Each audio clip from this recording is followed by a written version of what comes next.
I was kneeling on the floor of Halo Ridge's grand living room, unwrapping the Christmas gifts I'd carefully selected for my family when I heard the delivery truck pull away. I'd spent weeks choosing each present. A vintage compass for my father engraved with coordinates of our old family home. A custom photo album for my mother filled with memories I'd painstakingly curated. A handmade baby blanket for Savannah's newborn, every stitch sewn by hand during sleepless nights in my workshop. The return package arrived at my door that morning. Not one gift opened. Not one ribbon untied. Just a box retaped and relabeled sent back with a sticky note on top in my mother's handwriting. We already did our gift exchange. These would just be extra. Maybe save them for next year.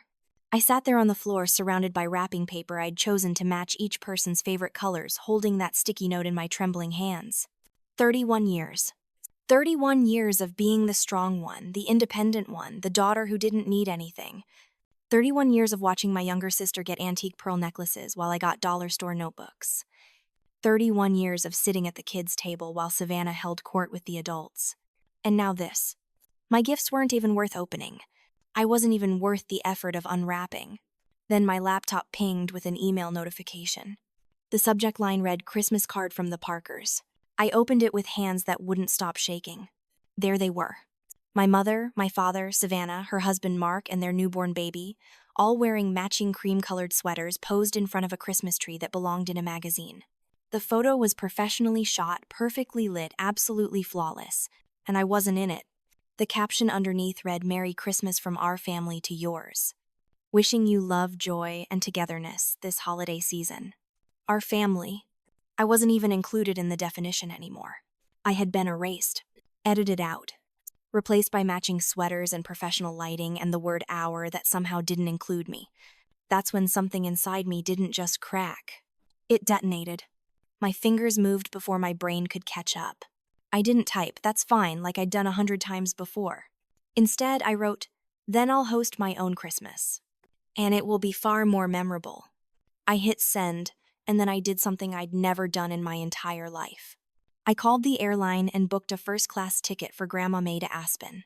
Then I texted her, "Grandma, you won't be alone this Christmas. I promise." Savannah's response came through within seconds. Always have to make a scene. Before you go any further, if you've ever felt invisible in your own family, if you've ever been the one left behind while everyone else got the spotlight, hit that like button right now. Subscribe, because this story is about to show you what happens when the forgotten daughter finally stops apologizing for existing. Drop a comment and tell me, have you ever been excluded from a family event? I want to hear your story too. But let me take you back to where this all really started. Let me show you the foundation that cracked long before that Christmas text message arrived. I grew up in a beautiful house in Ohio with parents who looked perfect on paper.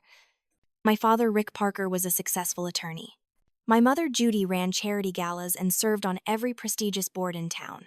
They had the kind of marriage that other couples admired at dinner parties. And then there was Savannah, born 3 years after me, with golden hair and a smile that could melt anyone's heart. She was the baby everyone adored, the princess of the family. And then there was me, Abigail, the firstborn, the one who was supposed to be responsible, mature, independent. I learned early that expressing needs was the same as being needy. Asking for attention was the same as being attention-seeking. So I stopped asking. I became the daughter who never needed anything, and my parents took me at face value. They built their entire parenting strategy around my supposed strength. My 31st birthday should have been special, but instead it became a celebration of Savannah's return from her honeymoon. I remember walking into the dining room, where my mother had set up an elaborate display of gifts. For Savannah, a stunning pearl necklace that had belonged to my grandmother's mother. The kind of heirloom that gets passed down through generations with stories attached. For me, a $5 notebook with kittens on the cover. My father actually laughed when I opened it. "For all your sketches, my independent girl," he said, patting my shoulder like I was a puppy who'd learned a new trick. I smiled. I said thank you. I ate cake and listened to Savannah talk about Santorini while my mother gazed at her like she'd hung the moon. And later that night, alone in my childhood bedroom that had been converted into a home gym, I looked at that kitten notebook and felt something crack inside me. Not break. Not yet. Just crack. But I kept going. I always kept going. That's what strong people do, right? They endure. They sacrifice. They make it easy for everyone else. So when my parents asked me to help pay for Grandma May's care facility because their investments were tied up, I said yes. When they asked me to skip Thanksgiving because the table was too crowded with Mark's family, I said of course. When Savannah called me at 2 in the morning during her pregnancy scares, I answered every single time. And when she never called to ask how I was doing, I told myself that's what big sisters do. Grandma May was the only one who saw through it all. She lived in a small apartment attached to my parents' property, a living situation they'd arranged after Grandpa died. She was 92 years old with hands that shook from arthritis, but her mind was sharp as cut glass. She'd been a carpenter's wife, a woman who understood the value of building things with your own hands. She understood that strength doesn't mean you don't need anything. It means you're capable of holding weight. But everyone has a breaking point. Every holiday, every birthday, every family gathering, I watched the same pattern repeat. Grandma May would be shuffled to the side, given a folding chair in the corner, served her meal last. And I'd be at the kids' table even though I was in my 30s, even though I had a master's degree in architecture, even though I'd built a successful career designing spaces for other people to feel at home in. The irony wasn't lost on me.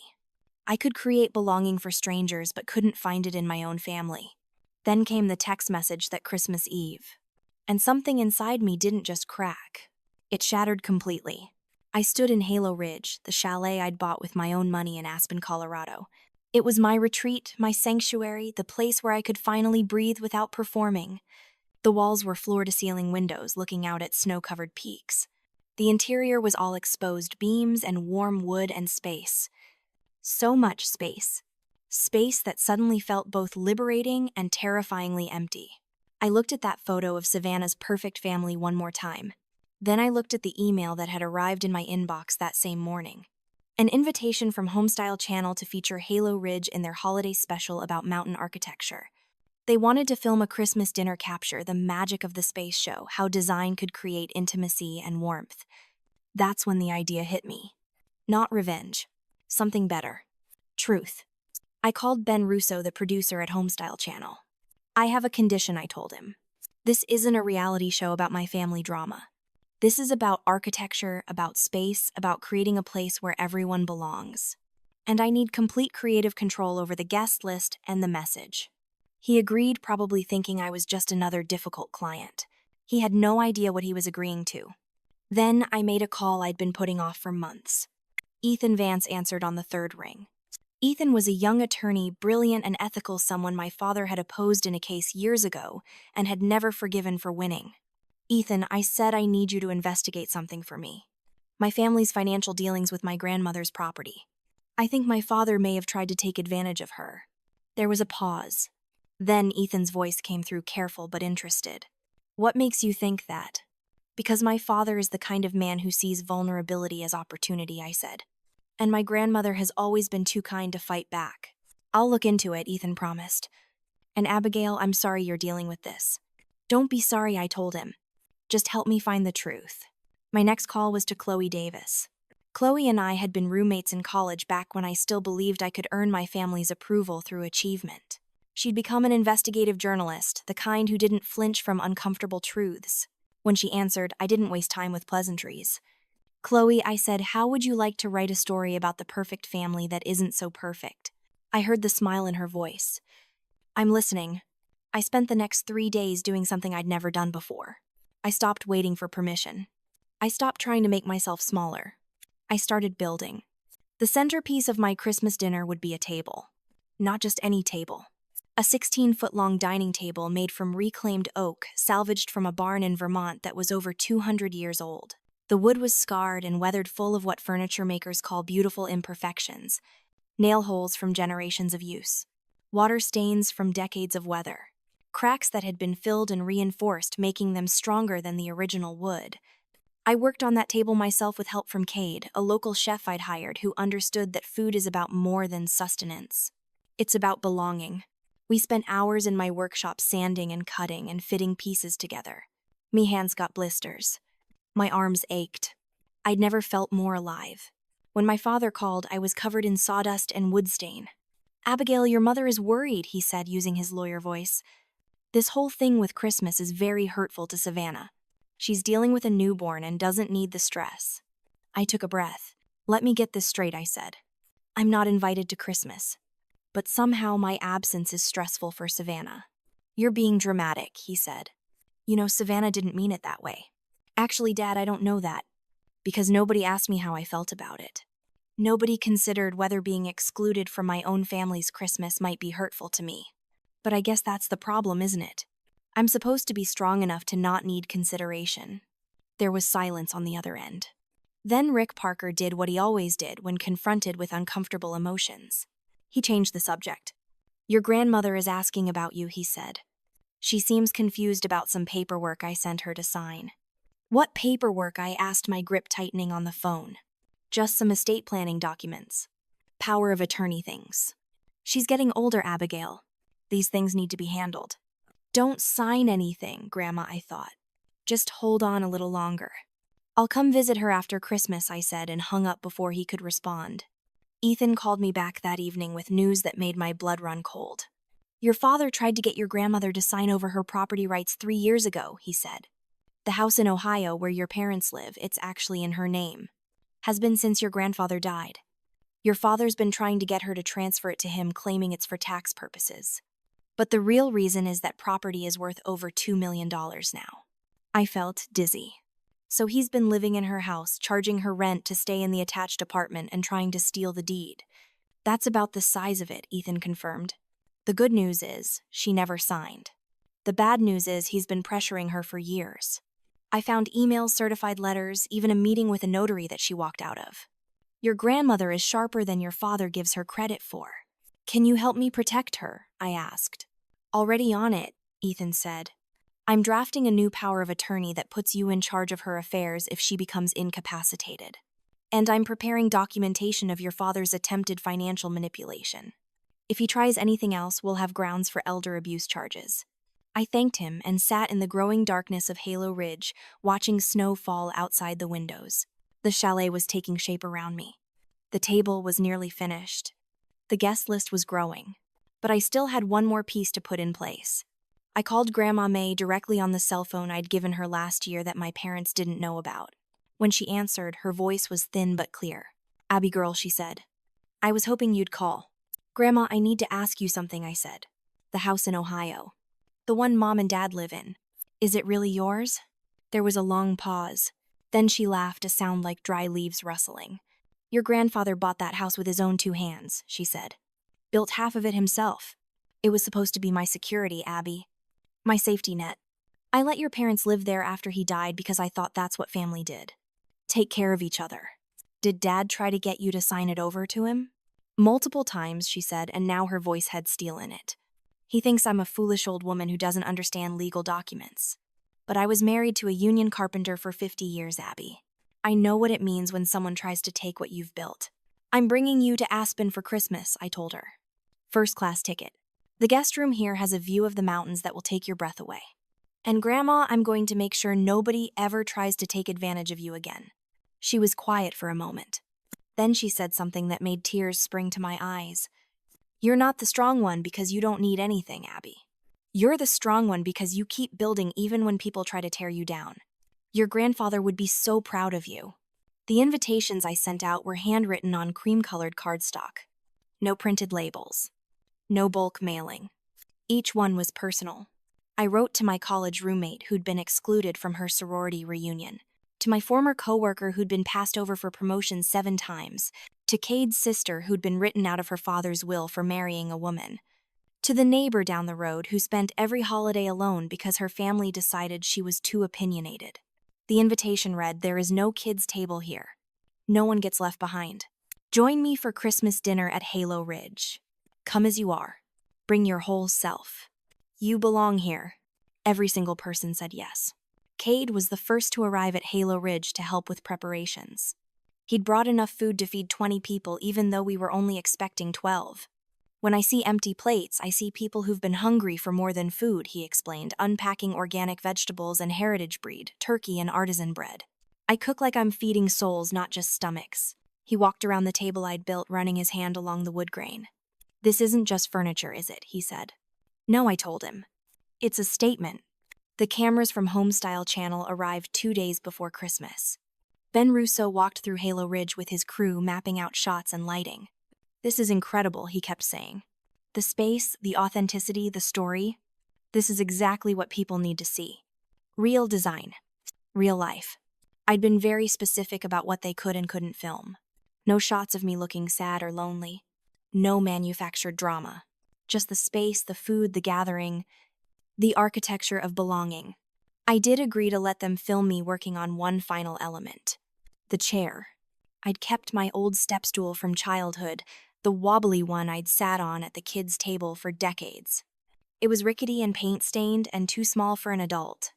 But I'd brought it to Aspen with me, and now I was transforming it. I reinforced the legs with steel brackets. I built up the seat with additional wood. I sanded it smooth and painted it a deep, warm red. And then I added height, extending the legs until it was tall enough to sit at the main table. When I was done, that old step stool had become a proper chair. Sturdy. Beautiful. Impossible to dismiss. This was my seat, I told the camera as I worked. Where I sat for 30 years while my family had real conversations at the real table. Now it's strong enough and tall enough for anyone brave enough to grow up. Chloe arrived the day before Christmas Eve carrying a laptop bag and a determined expression. She hugged me tight in the doorway. I brought receipts, she said. And by receipts, I mean documents, interviews, tax records, and a paper trail that would make any investigative journalist weep with joy. We sat at my kitchen counter while she walked me through what she'd found. Your mother's charity work, she said, pulling up spreadsheets. The Parker Foundation for Children's Education. Sounds noble, right? Except 85% of the donations go to administrative costs.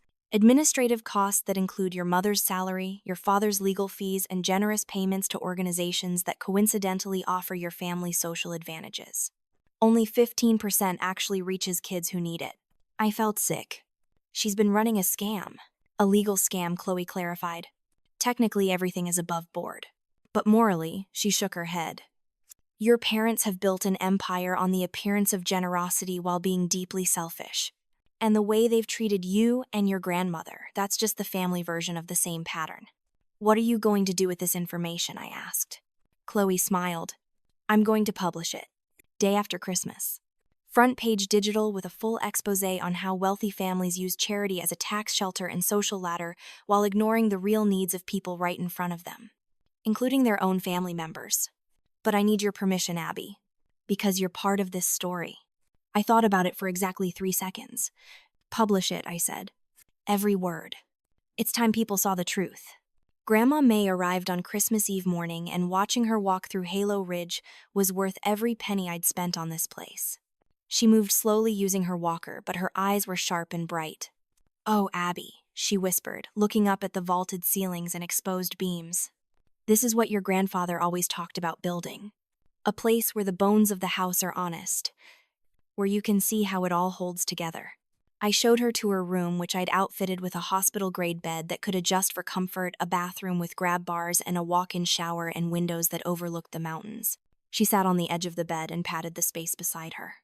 I sat down and she took my hand in her papery, shaking grip. Your father called me yesterday, she said. He's very upset that I'm here. He said I was being manipulated by you, that you're turning me against the family. I started to speak, but she squeezed my hand. I told him that nobody can manipulate a 92-year-old woman who's buried a husband, raised children through a recession, and survived cancer twice. I told him that I know exactly what I'm doing. And what I'm doing is spending Christmas with the grandchild who remembers I exist beyond being a signature on a document. I hugged her then, careful of her fragile bones, and let myself cry. She stroked my hair like I was small again. You build beautiful things, Abby girl, she murmured. Beautiful, strong things. Don't let anyone make you feel like that's not enough. The dinner itself was scheduled for Christmas evening. Homestyle Channel wanted to film the preparation, the arrivals, the meal, and the conversation. I'd agreed to all of it with one caveat. No scripting, no retakes. Whatever happened would happen authentically. The guests started arriving at 5 o'clock. Each one walked into Halo Ridge carrying their own stories of exclusion, of being made to feel less than, of sitting at metaphorical kids' tables while others feasted. There was Marcus, who'd been ostracized from his family for being gay. There was Jennifer, whose in-laws treated her like hired help. There was David, who'd been financially cut off by his parents for choosing art over law school. There was Keiko, whose own siblings had excluded her from their mother's funeral because she'd married outside their culture. and there was Grandma May seated at the very center of the 16-foot table, the place of honor. I decorated simply but meaningfully. The table was set with mismatched dishes, each one beautiful in its own way, none of them matching because perfection wasn't the point. Candles in various heights created warm pools of light. And at the head of the table, I'd placed the empty chair, the one I'd rebuilt from my old step stool. Next to it, a small placard read, "For anyone who's ever waited to be invited." As we gathered as Cade served, course after course of food made with love and attention, as people began to talk and laugh and share their stories, I felt something shift inside me. This wasn't revenge. This was reclamation. I was reclaiming my right to create belonging, to build community, to say no to toxicity and yes to truth. The cameras captured all of it. The tears and the laughter. The way Grandma May held court at the center of the table, telling stories about my grandfather building furniture in their garage. The way Marcus and Jennifer discovered they'd both been therapy clients of the same counselor and compared notes on setting boundaries. The way the food brought people together each bite, a reminder that nourishment comes in many forms. And then right as we were serving dessert, my phone started blowing up. The Homestyle Channel special was airing live. They'd decided to broadcast it in real time, something about the authenticity being too powerful to delay. And people were watching. Thousands of people. Then tens of thousands. The footage of the table, the placard about the empty chair, the obvious love and care in every detail, it was resonating. The messages started flooding in from my parents, from Savannah, from extended family and family friends back in Ohio who were watching and suddenly had questions. My mother's first text was almost comic in its panic. "What have you done, Abigail? Everyone is asking why you're not here. You've embarrassed us in front of the whole town." My father was more aggressive. "You're destroying this family's reputation. You will regret this. There will be legal consequences for defamation." Savannah's message was the most revealing. "You always have to make it about you. Always have to be the victim. We gave you space and you turn it into a public spectacle." I read the messages out loud to the table. Everyone had gone quiet watching me, waiting to see how I'd respond. Grandma May reached across and took my phone from my hand. She put it on speaker. Then she called my father back. "Rick," she said when he answered, her voice frail but firm, "this is your mother speaking. I need you to listen very carefully." "Mom, what are you doing there?" "You should be home. Abigail has no right to. She has every right." Grandma May cut him off. "Every right that you and Judy have spent 30 years telling her she didn't have. The right to be seen. The right to be valued. The right to take up space at her own family's table." "This is ridiculous," Rick sputtered. "She's manipulating you. I'm 92 years old," Grandma May said. "I've lived through the Depression, 2 world wars, and your father's death. You think I can be manipulated by anyone? You tried to manipulate me, Richard. You tried to take my house. You tried to make me sign away the only security I have left. And you did it while telling me it was for my own good." There was silence on the other end of the phone. Then my mother's voice, shrill and defensive. "We were trying to protect your assets. You were trying to protect yourselves," Grandma May said. "And in the process, you forgot that protection isn't the same as control. Abigail built this place. She built this table. She invited people who know what it means to be excluded, and she made them feel like they matter. That's what family is supposed to do. Not keep people out. Let people in."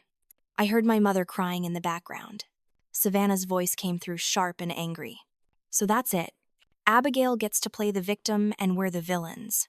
That's the story she's selling." Grandma May's voice turned to ice. "The only story being sold is the one you've all been telling yourselves. That Abigail is strong enough to not need love. That being independent means being alone. That asking for consideration is the same as being weak. Well, I have news for you. Strength isn't the absence of need. It's the courage to keep building even when people tear you down. And that girl has been building her whole life while you've been taking credit for her foundation." She hung up. The table erupted in applause. Grandma May handed me back my phone, her hands shaking harder than usual from adrenaline. "That felt good," she said, and we all laughed. But I wasn't done.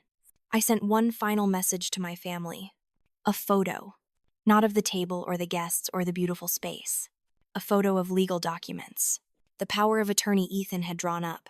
The documentation of my father's attempts to steal Grandma May's property. And a copy of Grandma May's new will, which we'd signed that afternoon with Ethan as witness. The message I sent was simple. The performance is over. If you want to have a real conversation about real things, my door is always open. But I'm done playing the role you assigned me. I'm done making myself small so you can feel big. And I'm done pretending that neglect is the same as love. I blocked their numbers after that. Not forever. Just for now. Just long enough to breathe. The Homestyle Channel special became something bigger than any of us expected. Within 24 hours, it had been viewed over 5 million times. People were sharing it everywhere, adding their own stories of family exclusion of kids' tables they'd been stuck at of the moment they decided they deserved better. Chloe's article dropped the next morning and it was devastating in its thoroughness. She documented everything. The Parker Foundation's financial manipulations. The way my parents had used charity work as social currency while their own mother lived in a small apartment and their own daughter spent holidays alone. The attempted theft of Grandma May's property. The pattern of emotional neglect disguised as respect for my independence. The article went viral too. Within 48 hours, my parents' carefully constructed image was in ruins. The foundation was being investigated. Their friends were distancing themselves. The perfect family facade had cracked wide open. And 3 days after Christmas, they showed up at Halo Ridge. All three of them. My father, my mother, and Savannah looking exhausted and desperate and angry and scared all at once. I almost didn't let them in. But Grandma May, sitting in her chair by the fireplace, said, "Let them come, Abby. Let them see what they've been missing." They walked into the great room of Halo Ridge like they were entering hostile territory. My mother's eyes were red from crying. My father's jaw was tight, with barely controlled rage. Savannah carried her baby in a car seat using her infant like a shield. The 16-foot table was still there, cleared of dishes, but still the centerpiece of the room. I gestured to it. "Sit," I said. "Anywhere you like. There's no assigned seating here. No hierarchy. Just space for people who want to be honest." My father stayed standing. "Your little stunt has cost us everything," he said. "The foundation is under investigation. Our friends won't return our calls. Your mother has had to resign from 3 boards. Are you happy now?" I looked at him steadily. "Did you try to steal Grandma's house?" He faltered. That was a misunderstanding. I was trying to. "Did you try to steal Grandma's house?" I repeated. "Yes or no?" He looked away. It was a complicated financial situation. "It was theft," I said. "Attempted theft. And you tried to manipulate a 92-year-old woman into signing away her security because you thought she was too old or too confused to understand what you were doing. That's not complicated. That's cruel." My mother finally spoke, her voice thick with tears. "We've made mistakes," she said. "We know that now. But Abigail, you're our daughter. We love you. Can't you forgive us?" I sat down at the table in my rebuilt chair, the one that used to be too small and wobbly. Now it held me perfectly.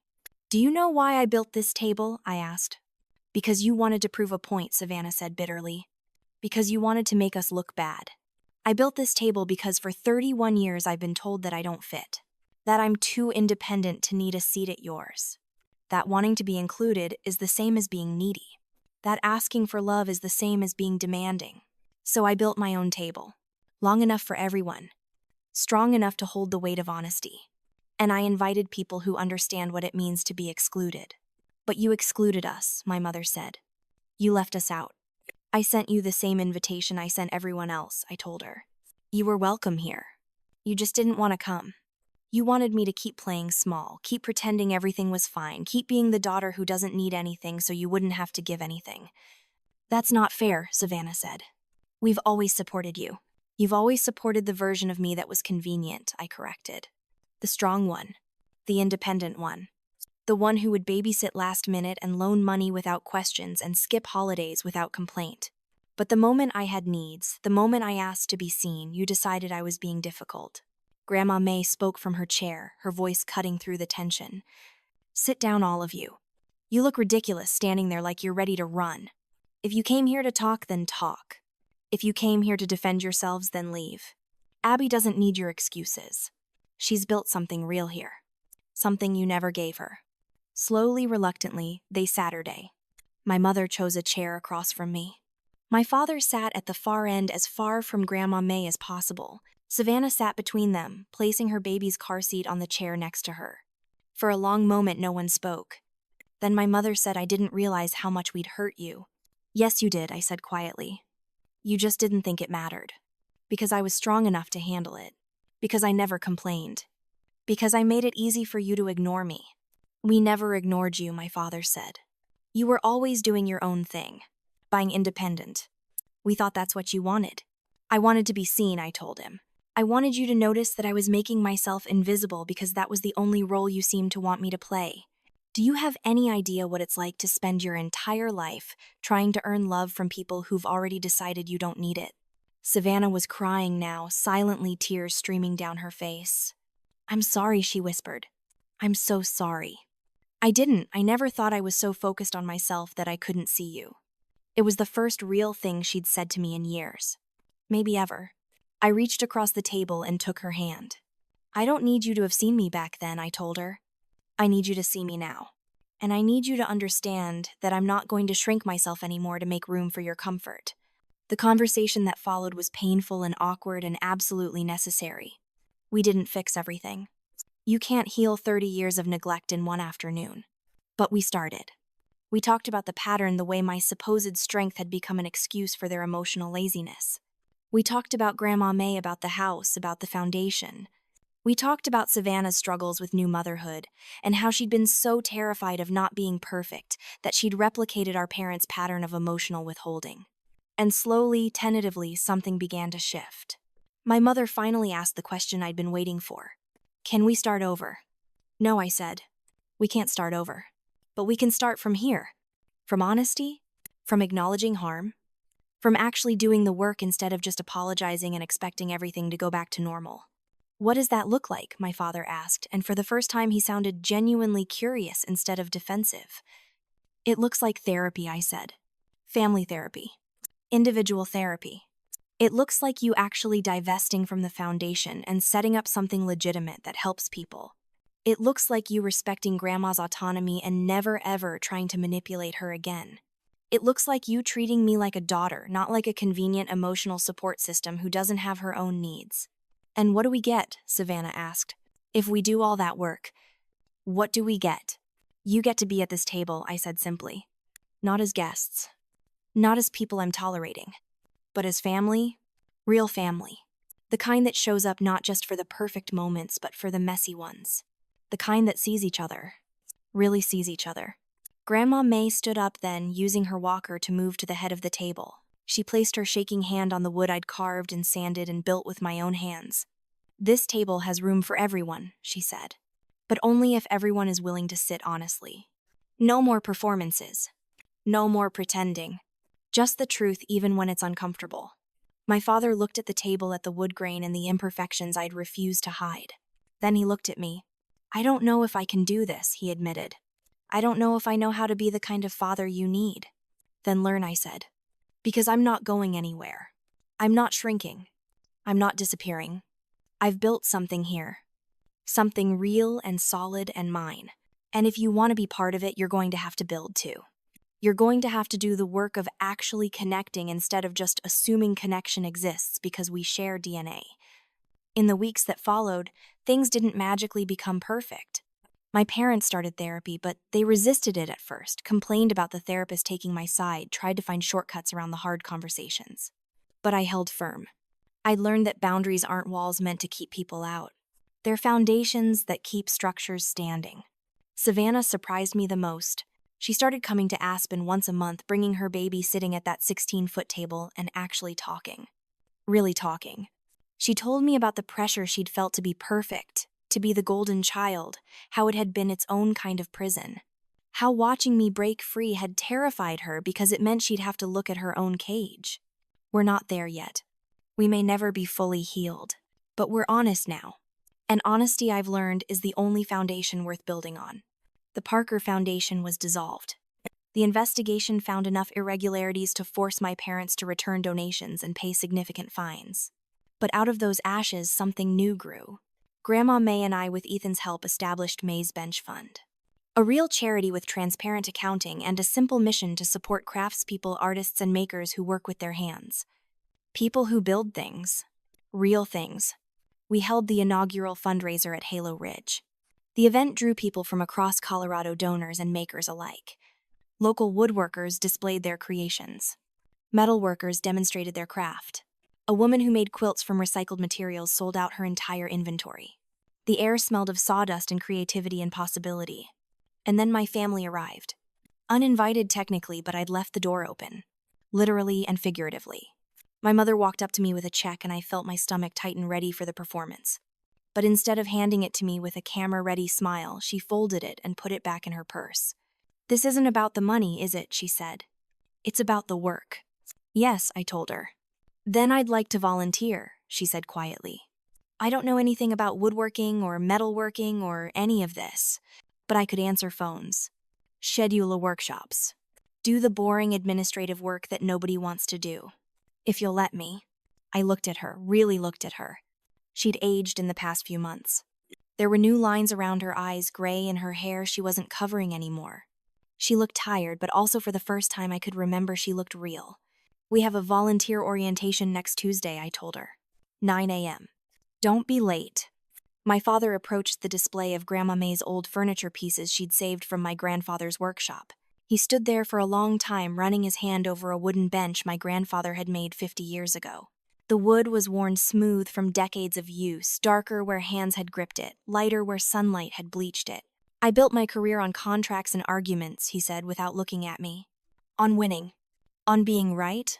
Your grandfather built things that last." He paused. "You're more like him than you are like me." It wasn't an apology, but it was acknowledgement.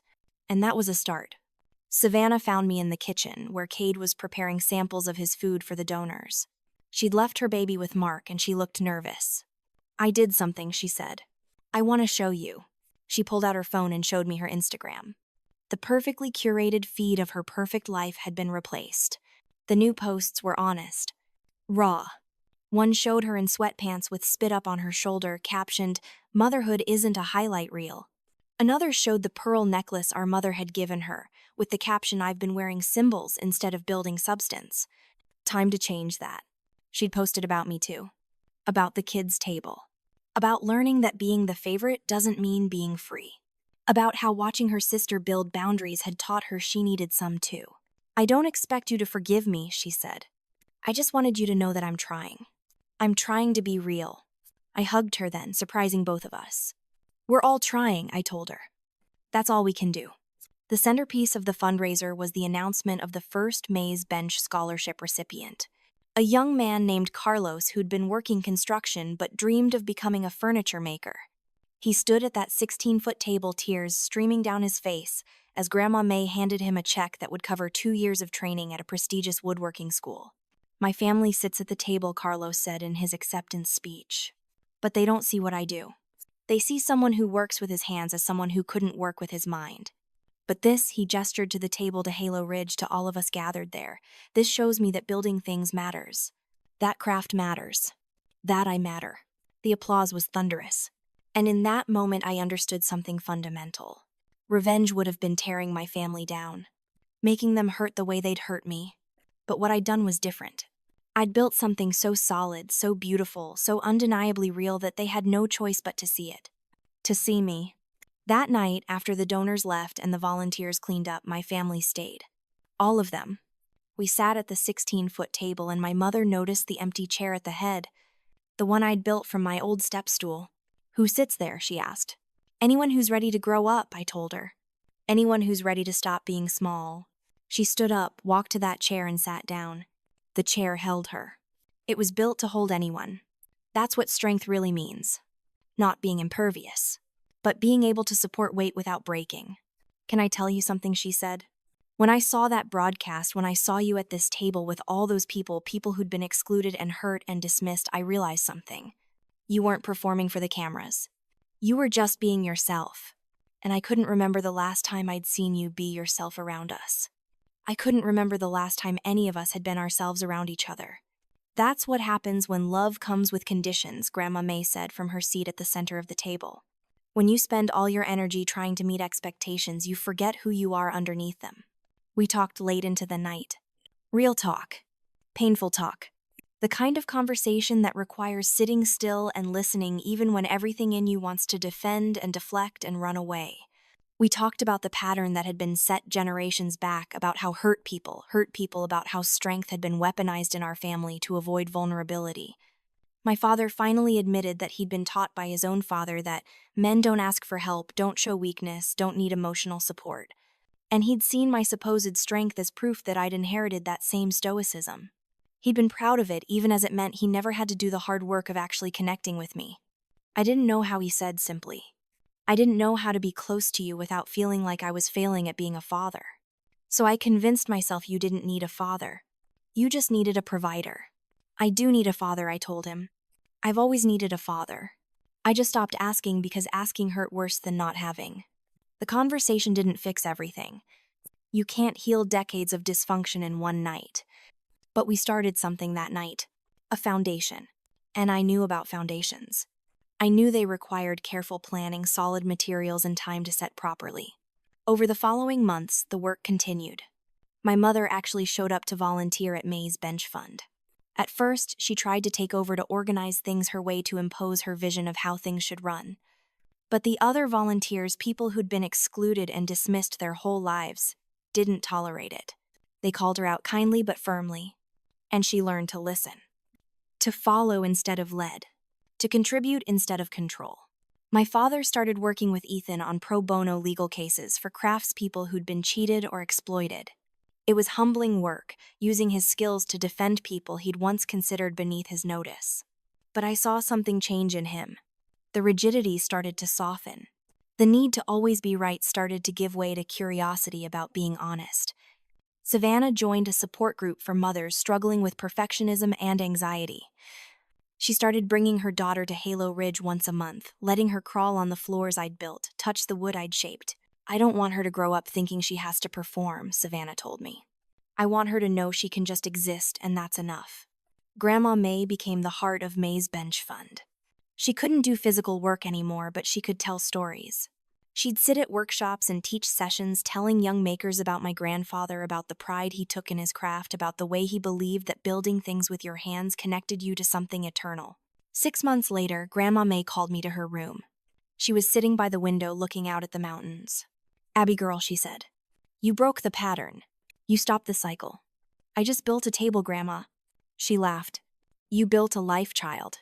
A foundation strong enough to hold truth." She gripped my hand tightly. "You took all that pain and transmuted it. You didn't just break free. You built a bridge back." That night, I stood alone at the 16-foot table, running my hands over every knot, every imperfection I'd refused to hide. The broadcast had been viewed over 10 million times. Messages flooded in daily from people finally realizing they deserved better.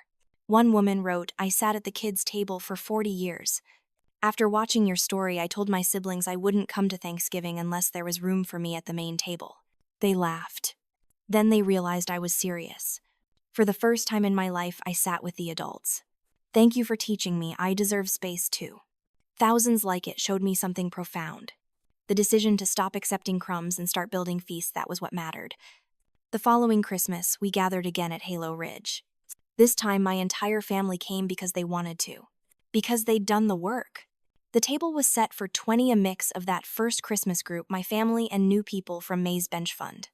Before we ate, I asked everyone to share one thing they'd built that year. Not just physical things, but boundaries, relationships, courage, honesty. My mother said, "I've been building humility. It's harder than I expected, but I'm building it, one day at a time." My father said, "I've been building a relationship with my daughter. The real one, not the one I imagined. The one who actually exists. And she's remarkable." Savannah said, "I've been building a life where my daughter won't have to perform to be loved. Where she can be messy and still know she belongs." Grandma May said, "I've been building a legacy. Not in things, but in people. In the way Abby learned to stand tall. In the way this family is learning to tell the truth." When it was my turn, I stood up. "I've been building forgiveness," I said. "Not the kind that forgets, but the kind that acknowledges harm and still chooses connection. The kind that says, you hurt me and I'm not going to pretend you didn't, but I'm also not going to let that hurt define our entire story." I paused, feeling tears prick my eyes. I've been building a life where I don't have to choose between being strong and being seen. Where I can be both vulnerable and powerful. Where I can need things and still be worthy of respect. And most importantly, I've been building proof that we don't have to accept the families we're born into. We can build the families we need. The table erupted in applause and tears and laughter. We ate Cade's incredible food. We told stories. We laughed at things that would have been too painful to laugh at a year ago. And when Grandma May raised her mug of hot chocolate in a toast, we all raised ours with her. To imperfect tables, she said. To beautiful scars. To honest conversations. And to the courage it takes to build something real in a world that rewards performance. To building, we all echoed and drank. Later that night, after most people had gone to bed, my father found me on the deck looking out at the stars. The cold was biting, but the sky was so clear it felt like I could reach up and touch the cosmos. He stood beside me, not speaking for a long time. Then he said, "I was wrong about you." "How so?" "I thought strength meant not needing anything. I thought it meant being independent, self-sufficient, able to handle everything alone. But watching you this year, watching you build all of this, I've realized something. Strength isn't the absence of need. It's the courage to name your needs and build systems to meet them. It's the ability to say this hurts and demand better. It's knowing when to walk away and when to build a bridge back." He turned to look at me, and in the starlight I could see tears on his face. "You're the strongest person I know. Not because you don't need anything, but because you had the courage to stop pretending you didn't." I took his hand, cold and trembling, and held it tight. "Thank you," I said, "for seeing me." Finally, we stood there together, father and daughter, two people learning how to be honest with each other. It wasn't perfect. We still had years of work ahead of us. But we were building. And building, I'd learned, is always an act of faith. The following spring, Grandma May passed away peacefully in her sleep. She was 93. We held her memorial service at Halo Ridge at that 16-foot table, and people came from all over to pay their respects. Makers she'd mentored. People she'd supported. Family members who'd finally learned what she'd always known, that worth isn't measured in achievements but in how you treat people when nobody's watching. Her will left the house in Ohio to May's Bench Fund just as we'd planned. It became the May Parker Community Workshop, a place where makers could learn and work and build. My parents, who'd lived in that house for decades, moved into a smaller condo. They volunteered at the workshop twice a week. At the memorial, I gave the eulogy. I talked about how Grandma May had understood something fundamental. That exclusion is violence. That dismissal is cruelty. That everyone deserves a seat at the table, not because they've earned it through performance, but because they exist. She taught me that building isn't just about wood and nails, I said. It's about creating space for truth. For mess. For imperfection. For people to be their whole selves without apology. She taught me that the strongest structures are the ones that can hold weight without hiding their foundations. I looked at my family sitting together in the front row. My mother, my father, Savannah, with her daughter on her lap. They'd come so far. We'd all come so far. And she taught me that family isn't about blood or obligation or performance. It's about showing up honestly. About doing the work. About building bridges even when it would be easier to burn them. After the service, after everyone had left, I sat alone at the table with a cup of Grandma May's favorite tea. I ran my hand over the wood, feeling the grain under my fingers. Beautiful imperfections. Scars that made it stronger. My phone buzzed. A message from Chloe, my journalist friend. She'd written a follow-up article about May's Bench Fund, about the impact it was having, about the makers it was supporting. The article ended with a quote from Carlos, the first scholarship recipient who was now teaching workshops himself. "Abigail Parker didn't just build a table," he'd said. "She built a blueprint for how to transmute pain into purpose, how to turn exclusion into inclusion, how to take the worst thing that happened to you and use it to make sure it doesn't happen to someone else. That's not revenge. That's revolution." I read those words over and over. Revolution. Not revenge. Revolution. That's what this had always been about. Not tearing down my family, though. There'd been moments when that felt necessary. But building something so solid, so true, so undeniably real that the old structures couldn't stand against it. Not because I'd attacked them, but because I'd created an alternative. I thought about that scared, angry woman who'd stood in this very room 2 years ago, reading a text message that excluded her from her own family's Christmas. That woman who'd been so used to being invisible that she'd almost accepted it as normal. Who'd internalized the message that needing things made her weak. She felt like a stranger now. Or maybe not a stranger. Maybe just a younger version of myself who didn't yet know what she was capable of building. I pulled out my laptop and opened a new document. For months, people had been asking me to write about my experience, to create a guide for others dealing with toxic family dynamics. I'd resisted feeling like I didn't have the right to tell people how to navigate their own pain. But sitting at that table in the house I'd built with the foundation of truth beneath me, I realized I didn't need to have all the answers. I just needed to share what I'd learned. So I started writing. The first paragraph flowed out like water. If you're reading this, you probably know what it feels like to be the strong one, the independent one, the one who doesn't need anything. You know what it's like to watch other people get the soft landings while you're expected to hit the ground running. You know what it's like to be excluded and told you're overreacting. To be dismissed and told you're too sensitive. To need things and be told you're being demanding. I'm here to tell you something that might change your life. You're not too much. You're not too needy. You're not overreacting. You've been systematically taught to make yourself small so other people can feel big. And that stops now. I wrote for hours, the words pouring out. About recognizing toxic patterns. About setting boundaries. About the difference between being strong and being stonewalled. About how to build a life that centers your needs instead of constantly sacrificing them. But most importantly, I wrote about building.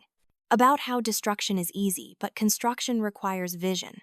About how the best revenge isn't tearing others down, but building yourself up so high they can't ignore you. About how sometimes the most radical thing you can do is create something beautiful out of your pain. As dawn broke over the mountains, painting the sky in shades of pink and gold, I finished the last sentence. Justice isn't lightning from the sky. It's not dramatic or theatrical or instant. Justice is a sturdy table, a foundation that can hold truth, a space where everyone belongs. And sometimes the most powerful thing you can do is build it yourself. I published the piece on Medium that afternoon. Within a week, it had been read by 500,000 people. The comments section became a gathering place for people sharing their own stories, offering support, building community. Someone suggested we create a forum specifically for people navigating toxic family dynamics and rebuilding their lives. That forum became the Builders Table, a nonprofit organization dedicated to supporting people as they construct healthy boundaries and build authentic lives. We offered online support groups, resources for therapy, and legal help workshops on communication and conflict resolution. And at the center of it all was the core message that you don't have to accept the table you were given. You can build your own. 3 years after that first Christmas at Halo Ridge, the Builders Table had chapters in 15 cities. May's Bench Fund had supported over 200 makers. And I'd built 3 more chalets like Halo Ridge spaces designed specifically to host workshops and retreats for people learning to reconstruct their lives after toxic relationships. My family remained part of my life, but on terms we'd all agreed to. Honesty, accountability, respect. When those terms were violated, I enforced consequences. And slowly, painfully, we all learned that real love requires real work. Not everyone gets that chance. Not every toxic family is willing to do the work. And that's okay too. Sometimes building yourself means walking away completely. Sometimes the healthiest thing you can construct is distance. But whether you reconcile or separate, whether you rebuild bridges or burn them, the principle remains the same. You deserve space. You deserve to be seen. You deserve a seat at the table, not because you've earned it through endless performance, but because you exist. And if nobody gives you that seat, build your own damn table. So here's my question for you, and I really want you to think about this. Where in your life are you still sitting at the kids' table? Where are you still making yourself small so other people can feel big? Where are you still accepting crumbs when you deserve the whole feast? And more importantly, what are you going to build about it? Because here's what I know for certain. You have the tools. You have the strength. You have everything you need to construct a life where you don't have to choose between being loved and being yourself. Where you can be vulnerable and powerful. Where you can need things and still be worthy of respect. The only question is whether you're ready to pick up the hammer and start building. If this story resonated with you, if you've ever felt invisible in your own life, if you're ready to start building something real, hit that like button. Subscribe to this channel because I'll be sharing more stories about people who stopped accepting what they were given and started constructing what they deserved. And please drop a comment and tell me what you're building. What table are you constructing? What foundation are you laying? What life are you designing? Your story matters. Your pain matters. Your need for belonging matters. And you don't have to wait for permission to start building. The tools are in your hands. The blueprint is in your heart, and the table is waiting to be built.